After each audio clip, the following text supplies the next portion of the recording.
Hi, this is Len. I'm trying out a new invention. I'm probably not the first one actually that invented it though. But what we have here is a PID controlled meat smoker or food smoker. The top chamber is the chamber that has the fire. The bottom chamber, chamber that has the food. They're connected by a center connection.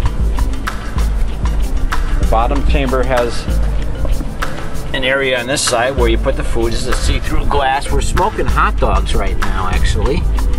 It starts out at 90 degrees Fahrenheit smoke for half an hour, and then you slowly bring it up so the internal temperature of hot dogs is 150, and then you pull them.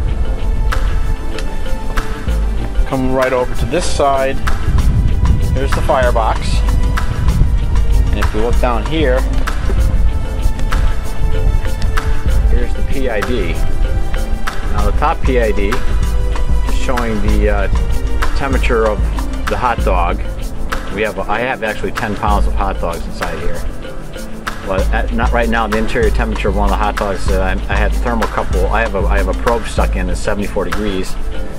The bottom one is the set point of 90 degrees for the bottom chamber temp for half an hour. And you can see it's at 88 degrees now. So one more. There you go. See that little light just kicked on? And this smokestack here is a smokestack that is connected to this pellet stove exhaust motor. What this is doing is pulling the heat from the upper chamber, which you can see is red hot with nice wood, hardwood. And when that happens, it pulls that heat from the upper chamber, and the smoke from the upper chamber, down through that tube. And I have the tube actually goes all the way. I have a kind of a manifold type tube. It comes right, I have it bending from there, and it comes right up to about an inch away from this face plate in the front here where the smoker is, so that the smoke will actually exit at about this point and then pull it all the way through the food and then exhausted right out that exhaust. Now, coming back over here, when the PID indicated that it was below 90 degrees, it of course turned on that exhaust pellet stove exhaust fan here, sucked the heat through that center part right there from the top chamber, and it exited it from the bottom chamber exhaust tube there. And then when it turned off, the heat now, of course, this follows the natural convection, and this goes right up through the top chamber's exhaust tube, which it's doing right now. And this is the first test run of this gizmo, and I can't be any happier than how it's working. We're going to use it for Thanksgiving. We're going to smoke a turkey. Of course, in about right now, about 10 more minutes, I'll be raising the temperature from 90 degrees in the bottom chamber up to 100, and then ultimately get it up to the point where, again, that top reading will say 150, which will indicate that the hot dogs are done. They're actually Frankfurters. We have a nice Frankfurter recipe. So again, take a peek at that nice fire that's going in there. I'm very surprised at how long it's lasting per load. I haven't had to reload it yet after being lit and staying lit for a little bit, and then letting it go. So let's see this in operation one more time. As you can, I'm going to pull the camera up. I don't know if I can get a good no, take my word for it. The middle stack is where The wood burning exhaust is going out now. Again, the second stack, nothing's coming out of it. So one again, attached to the exhaust motor for the bottom chamber. Still sitting at 90 degrees, which is great. The hot dog temperature is 75. The 32 on the bottom means nothing. I'm just using the PID on the top as just a temperature readout for whatever food product I am, smoking. Now it's at 676, as you can see. That is slowly rising. When I have Thanksgiving turkey in there, I have to read as to what I need to have as the ultimate pulling temp for the Thanksgiving turkey. I did it once before on an older smoker that I had made years ago. If I can get it. I don't know if you can see it through all the brush. Maybe. Well, there it is, way back there. That is your old, regular old style, conventional. Well, let me see if that will, and I apologize for that. Maybe I can get a better angle.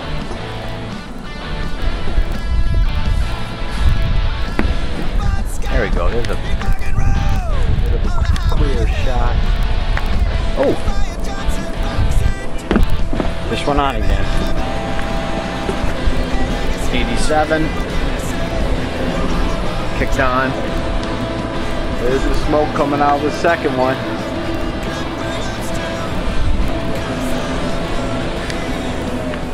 Hit 90. There we go. Thank you very much for watching this short video. Maybe at the end I'll take a picture of the finished product. Here we are again, about, let me see here. About a half an hour since the last time I was doing this, and the half hour went up regarding the keeping the smoke chamber on the bottom at 90 degrees, which is a part of the recipe you're supposed to do for cooking, smoking the frankfurters. So after that half hour's up, you slowly increase the bottom chamber temperature up to the point where the top reading, which is currently showing at 86. I don't know why the autofocus isn't working too well there. Maybe I'm too far away, too close. It's on. Maybe I'm too close. Well, anyways, yeah, there you go. It's showing 86 degrees. That's the internal temperature of the hot dog.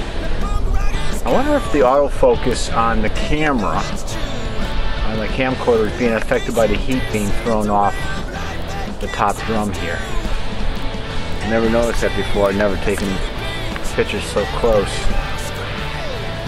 At any rate, I did set the bottom one at 100 degrees now, instead of 90.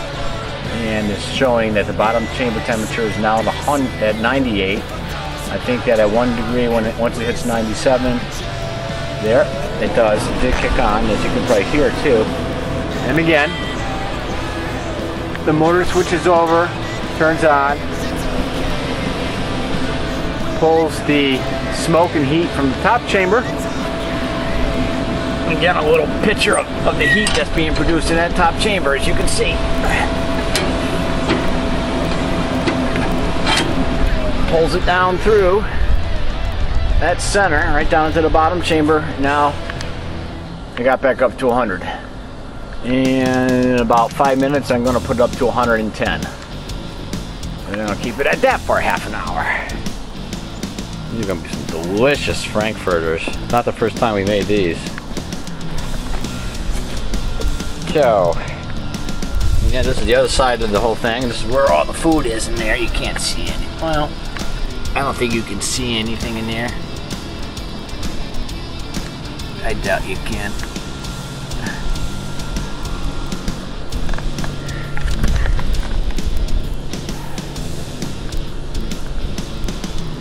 you were to see anything, there would be a bunch of hot dogs hanging up. Hello. Can you see the hot dogs? Is that a hot dog you see in there? Maybe it is.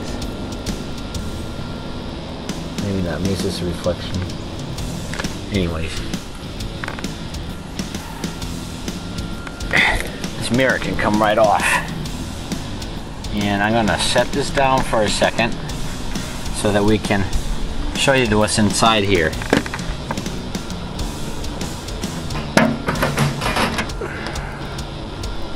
There we go.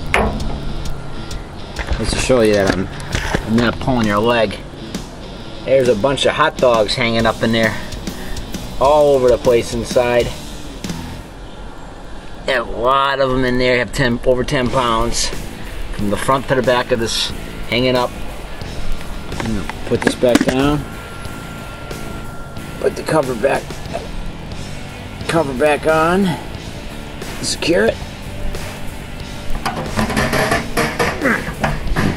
Excuse me.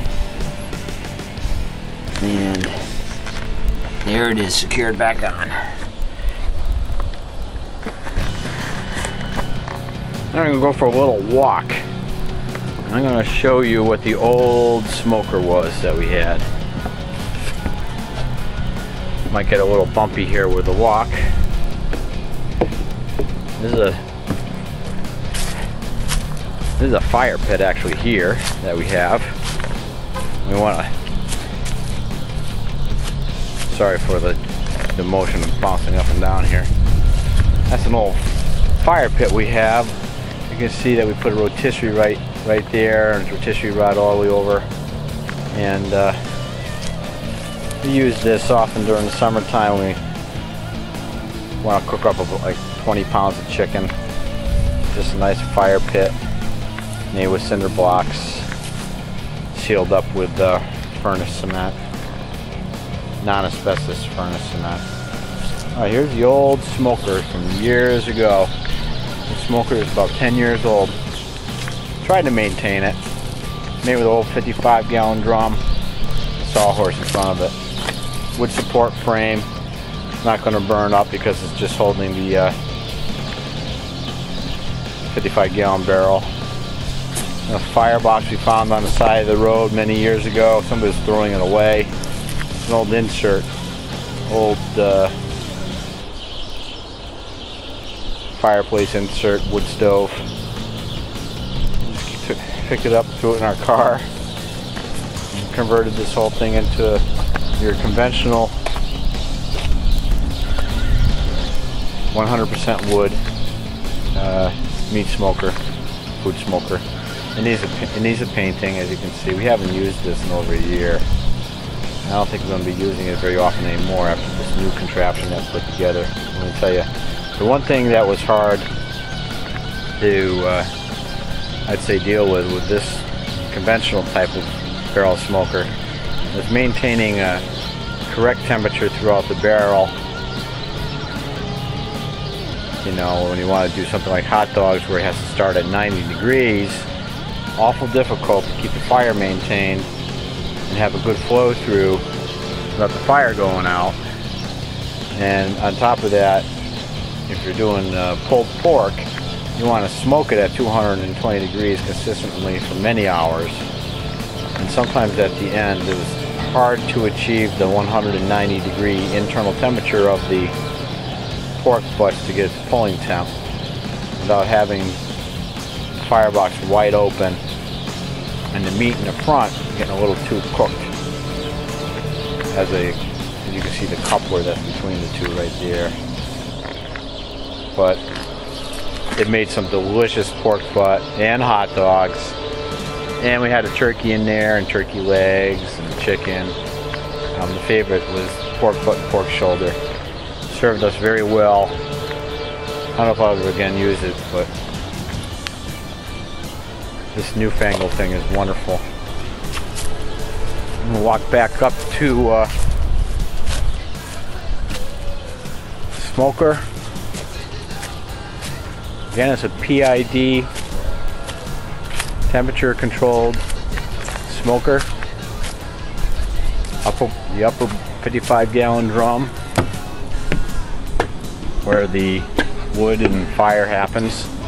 Bottom chamber is where you put all the food. And that's what it kind of looks like from the distance. 2 smokestacks. The one in the middle comes right off the firebox. The one on the bottom comes right off of a pellet stove exhaust unit. So it's higher temperature rated.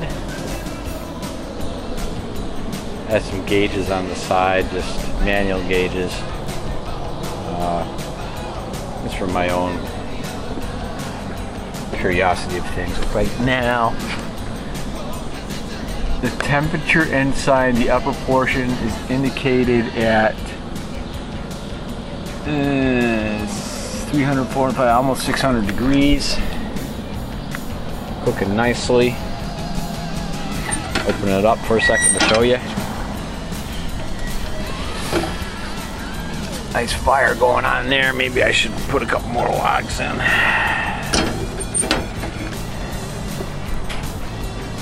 Right now, half hour's gone by. So what I do now is I hit the set.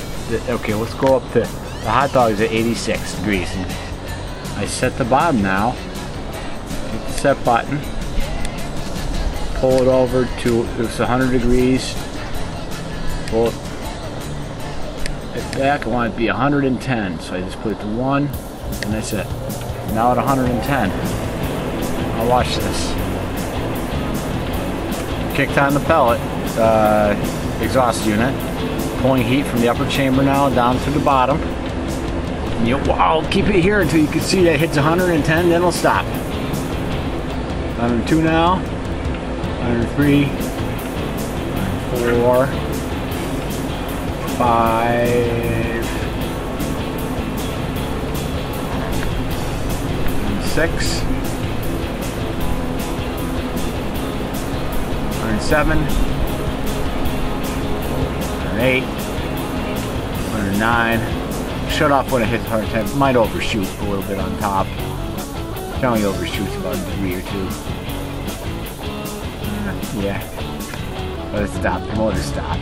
It's gonna maybe go up to about 114, then drop back down. The motor stopped at 110 though. This is typical. It only lasts for about a minute. And it'll go back down to probably about 108 on top. Then the motor will kick on again. So, that's it for that. And I'm just going to throw some more wood in. And let it sit like this for another half an hour. And then I'm going to put the temperature on the bottom up to 120. Yeah, it's going good. Alright. Till next time. Bye. Here we are again. It's getting a little later now. It's as I turn my hand to my watch. It's about 10 after 6 now, and this is in Connecticut. It's starting to get dark. And the meat smoker, PID thermocouple, temperature controlled smoker is working beautiful. So pleased. Right now, as you can see, I'm maintaining the bottom chamber at 130 degrees. About almost 2 hours have passed since I first started at 90 degrees. The hot dog temperature now is at 100. Hot dog temperature, oh, as you can see, you can hear that?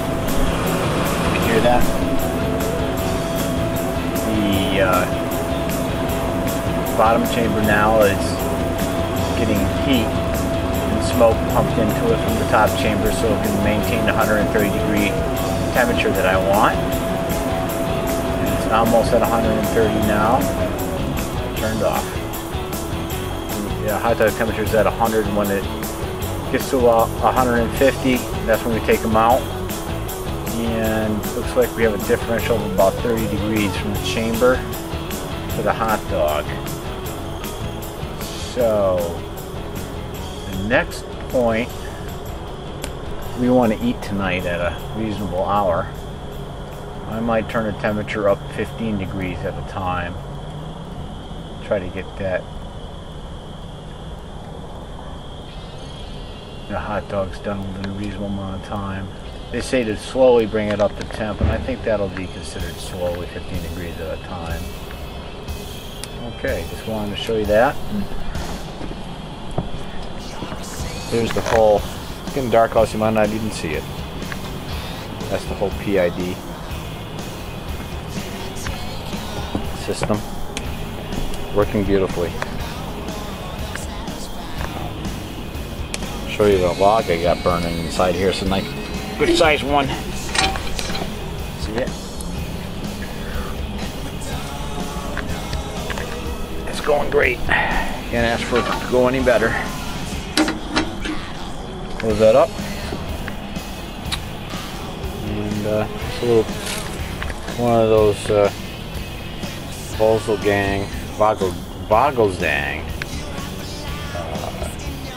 wood stove kits that I made this out of.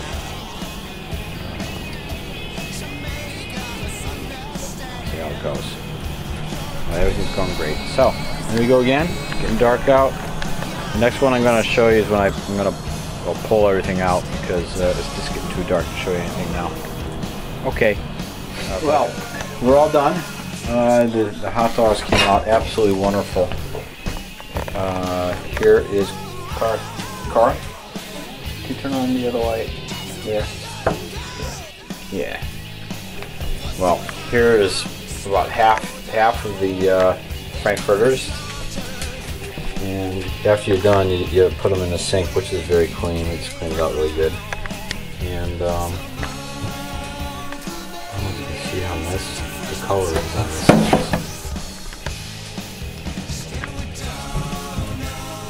Nice smoky brown coloring. It is 20 after 7, so they were smoking for 3 hours, but of course not at a high temp. Started at 90 degrees and brought it over the period of 3 hours up to an internal temperature in the smoke chamber of 165 degrees. At which point, in a short time, over that period of time, the frankfurters had an internal temp of 150, which is time to pull them. You have this whole rack right here too, which is inside.